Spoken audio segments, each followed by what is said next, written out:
పర్వాలేదన్నారు పెద్దవాళ్ళు. సావిట్లో ఒకసారి సందిట్లో ఒకసారి చలి కాగాలన్నారు చిన్నవాళ్ళు.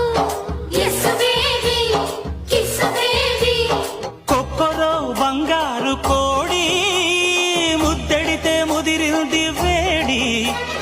పిల్లగో చూశాని నాడి అదిరింది కన్నెమాడి.